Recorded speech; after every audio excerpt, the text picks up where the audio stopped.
Hello, everyone. My name is Amigo. That is my real name, and I'm very excited to be here with all of you today. So, when I was first invited to be one of the speakers for TED Talk, my first reaction was, who am I to be giving TED Talks? I'm just a simple guy, and I have my own problems, right? I have my own struggles, confusions, insecurities, and all of that. In fact, when my dad has had a drink or two sometimes, he starts speaking English and says, Amigo is the most confusing person ever. But then this opportunity to come here and speak gave me a chance to reflect back on some of my past experiences. I tried to connect the dots between them. I tried to note some of my findings and some of the lessons learned along the way, and that's what I'm here to share with you today. This is the picture. So this is my picture that was there for a while. We've all been to the airport, right? We've all been to the airport to drop off someone, to pick up someone, to fly somewhere. We've all been to the airport.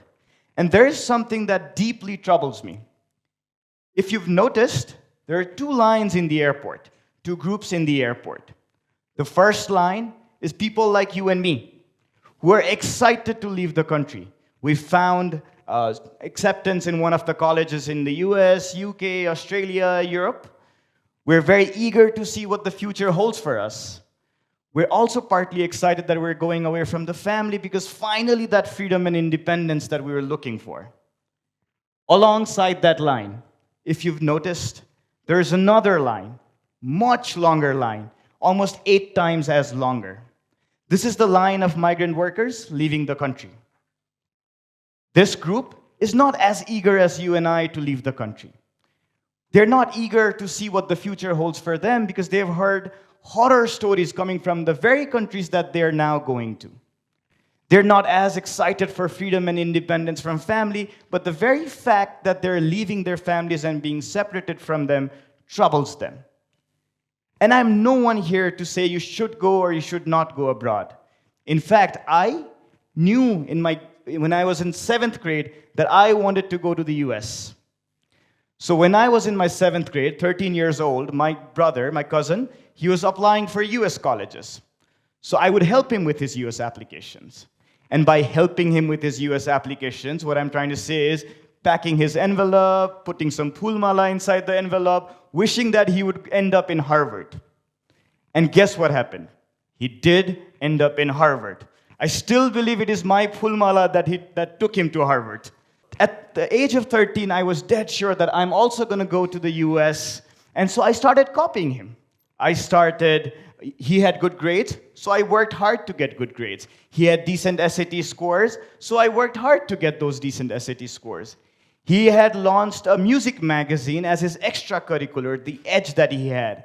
So I launched a national magazine called Vibes.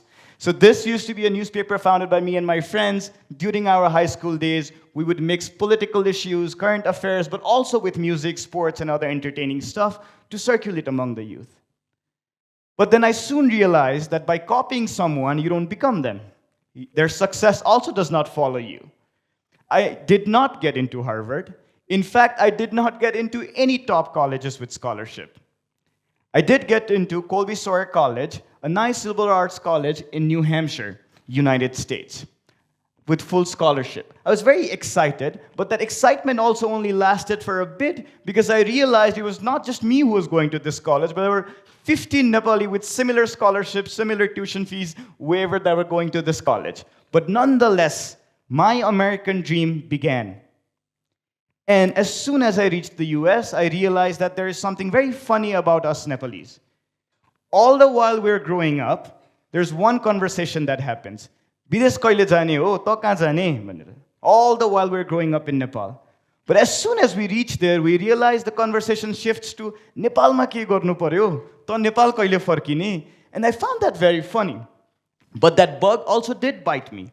Everything I did in this college was with the clear goal that I need to do something in Nepal, something for Nepal. So we started a project with my current co-founder at Nepal Tea Collective, Nishal Baskota. We started a project whereby we established a connection between this college and a school in Tanahu, Nepal named Maya Universe Academy. We raised funds, we brought our president here, professors, students, to do some volunteering work because we need to do something in Nepal. That's what struck me. I then later graduated. Life took me to JP Morgan Chase. I worked as an investment banker there in Wall Street for about a few years. At first, I was super excited. I mean, the deals that I was working on were millions and billions of dollars. The people that I was working on, some of my seniors, were shaping global markets that we read in the news. There was the money, the glamour, and it was all good. But soon, the honeymoon phase ended. I started having that Nepal calling. I started feeling out of home. In fact, at a point, I started questioning, who are my people in this work? Is it people like me around this desk who are in their suits?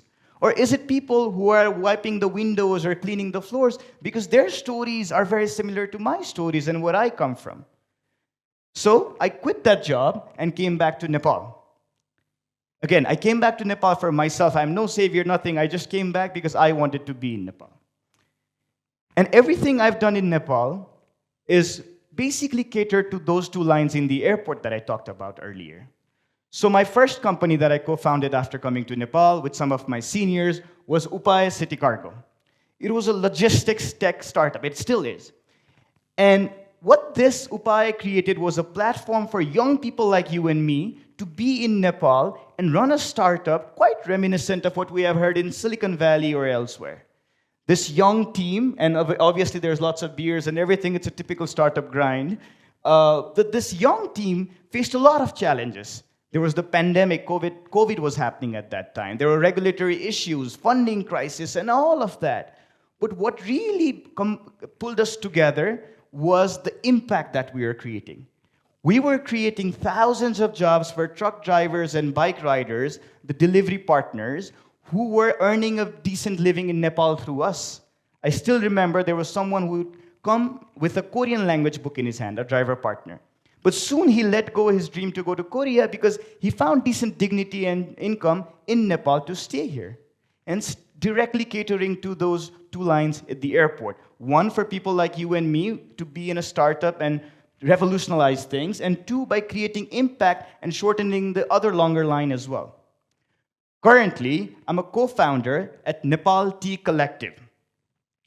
Nepali teas, if you didn't know, is being consumed all over the world.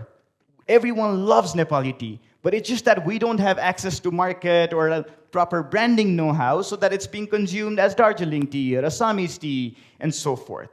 So this team, we're about a team of 20 in Nepal, running a company registered in US, so running a global company from US with one dream to make Nepali tea a global household brand. And again, it's not easy, right? I mean, there's supply chain issues, time zone issues, market expansion issues. But what really holds together here also is the mission that we're creating impact among almost 1,000 farmers. These farmers are now slowly beginning to realize that the tea plants that they have in their communities is very valuable. Through that, they can earn a dignified income in their own hometown without having to go abroad. And so, hence, during the tough times, we've all been together because we can directly see the impact that we are creating, and hence, this is what we're doing with Nepal Tea Collective. But I know, given the problem that I talked about earlier, those two lines in the airport, and the work that I've been doing is very minor. It's nothing compared to the magnitude of the problem we're facing. And hence, I'm also involved at King's College.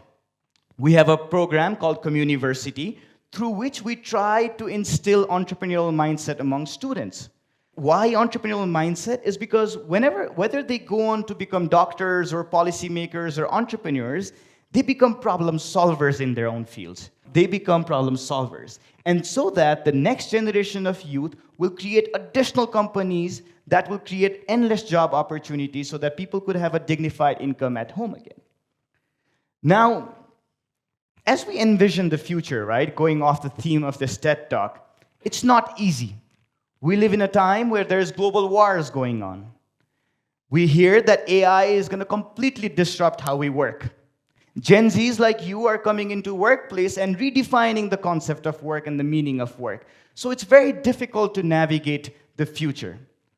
But what has really helped me is being mission-driven. In all those tough times, having a clear mission that is larger than you and I, that is larger than the organization we work for, really brings people together.